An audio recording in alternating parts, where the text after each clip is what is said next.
Bibidyo ko. Hello mga super ma'am, nandito na kami sa Digimap. Ayan. Authorized apples, ano sila.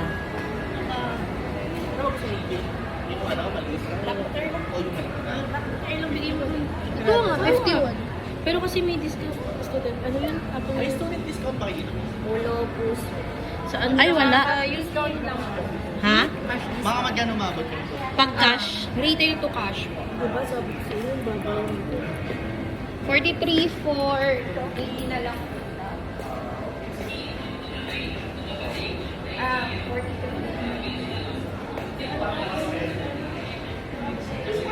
Masyado malaki na sa kanya to.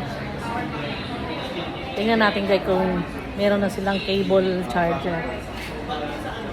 Oh, andito na. Lightning. Son, ang daming lightning cable. Nung naghanap kami ni isa, wala. Ang dami oh. Oh. Hindi, ano yun eh. USB to lightning yun eh. Ang kailangan mo Type-C to USB. Magkaiba yun, wala pa rin silang stock. Ganun ba? Mali. Japik pala guys. Iba pala yun.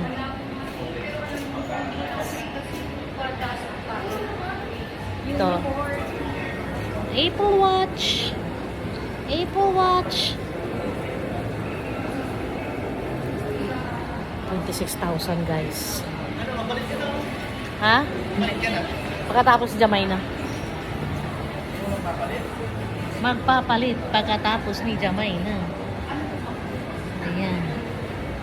Bago kami promotion ngayon, ma'am. For Union Bank na credit card, ma'am. Based on cash price po for 24 months. Zero interest na. Then sa Metro Bank, ma'am, kapag 55K up yung purchase price, less 5%. May promo sila guys. Discount as cash price. Hulog-hulugan within 2 years. Sa Union Bank, ma'am. Sa BDO naman, ma'am, for 12 months lang na. 12 months. Retail price. Pero kung may Metro Bank ka, ma'am, 5% po yung less, basta 55K up yung price na. Cash And then yun. divide mo siya for 24 months. Diba? Sa retail price. 24 months, walang interest. Yes. Ganda. Kaso wala akong Metro Bank. Ano bang card mo, ma'am? ATM o credit card? UPI. Video. UPI. Wala. BDO 12 months lang. 12 months lang. So, ayan na guys. Pinagkaguluhan na nilang Mac Air. Credit card na yun, sir. Then ito kasi naka M3 na kasi. Chip. M3 chip na kasi siya, sir. Ito M1 daw. M1 lang. Mahal.